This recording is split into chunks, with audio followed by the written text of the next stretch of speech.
Ayting. Nima qilay? She'rda ayting endi. Ham sovuq, ham quyosh, ajoyib bir kun. Hali ham mudraysan do'stim sen bugun. Tur endi güzelim, uyqudan uyg'on. Chichoki bilasan, bo'ron quturdi, ko'kda qorong'ulik iversa yurdi. Sil yuzi bulutlar orasidan oy. Sarg'ayib qaraydi xuddi oy. Sen ham o'tirarding xafahol ma'zur. Qani derazadan bir qara bugun.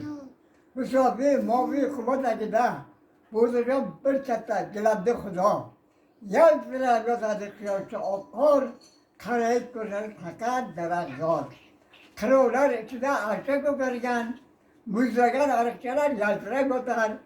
Haqiqiy jo'lakda butun uy pichi, gurillab, quvnab yonmoqda uy pichi, quvnoq ovoz bilan tizirlamoqda, mazaki uylari issiq yotoqda. Fakat nima deysan, turi qayg'urni, sharaga qo'shib ketsam bo'sh qilni, baloni, o'rmonni har yoqni ko'rsam, ham o'zim sevganim qirg'oqni ko'rsam deydi. Ha. Rahmat.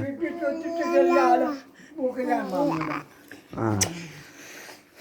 Buni zo'r yozganda qaysi yozib yozgan bo'lsam.